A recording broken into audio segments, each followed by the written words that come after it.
Hey everyone, and welcome to our lesson on solving equations with variables on both sides. When we talk about equations with variables on both sides, that means some kind of letter that's representing a value that's seen on both sides of the equal sign. So we're going to talk about how to deal with that and get them together and eventually get that variable isolated so that we can solve that equation. We know that we're finished solving when we have just that variable sitting on one side of the equal sign and no other numbers attached. To do this, it may take several steps. These are the basics of what you're going to be doing, but within each of these steps, there may be several steps to complete before you are ready to move on. We're going to look for things that need to be distributed, and we're also going to combine like terms. Once we've done all that and everything that we can do in that step, we're going to move on and we're going to start using opposite operations to get rid of things one at a time until we have our variable isolated. And then lastly, we need to look to see if there's anything that needs to be simplified or reduced. So let's jump into an example. We need to solve for g in this equation. G is our variable, and so taking a look at this, we can see that we have that variable sitting on both sides of the equal sign. And not only that, but we have more than one term of that variable on one of the sides. So remember our step one was to distribute or combine all like terms. We need to look on each side individually of the equal sign first to combine those like terms. Then we can start moving things around to the other side of the equal sign. So on the right hand side here, I've got 2g minus 5g, which can come together because those are like terms.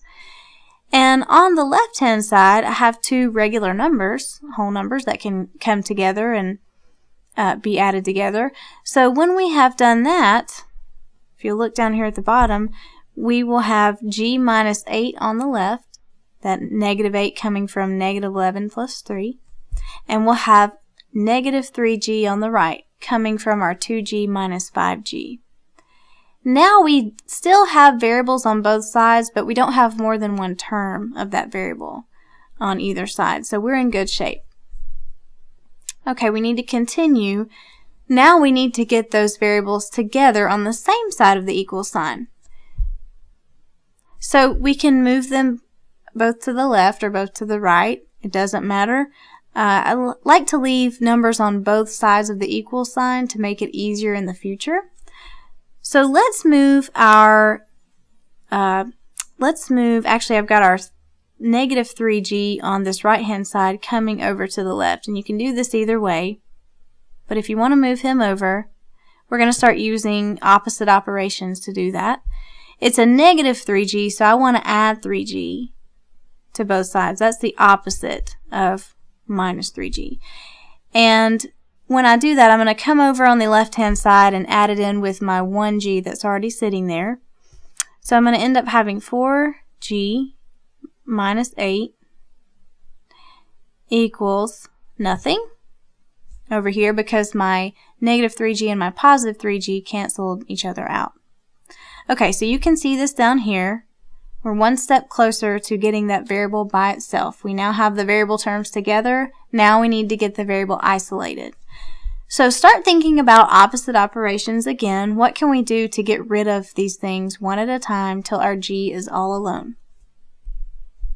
The first thing I see here is that I've got a 4g minus 8. I want to get rid of that minus 8. So think about opposite of minus 8 is going to be to add 8. So I'm going to do that to both sides. The reason why we wanted to do that was to get rid of it on the left-hand side. So you can see we'll be left with 4g equals 8. We just have one other thing to get rid of that is attached to our g to get g by itself. That is the 4. Okay, so the 4 is being multiplied by our g. So if I think about the opposite of multiplication, that's division. So I'm going to need to divide that 4 out on both sides. Remember, we have to do anything that we're performing, any operation, we're going to need to do it to both sides of the equal sign to keep everything balanced. So when I take 4g divided by 4, those are going to be gone, and then g is definitely by himself. On the other side, I've got 8 divided by 4, which gives me 2. We know we're finished because our variable is by itself and the value is sitting on the other side. And what's over there may be a value or a whole expression. As long as we have our variable by itself, we are finished. So let's review. When we're solving, just remember to take it one step at a time. You may have multiple things to do before you can move to the next step. You want to start by looking for things to distribute or things to combine on each side of the equal sign individually, like terms. Okay. Once you're done with that, you still may have variables on both sides of the equal sign, so you need to get those together and get all of your other like terms moved to each other on the other sides of the equal sign like you saw.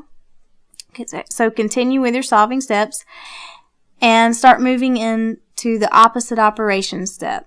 Look for things you need to get rid of to get your variable by itself and do the opposite operations. You know you're finished when the variable is isolated. And this concludes our lesson on solving equations with variables on both sides.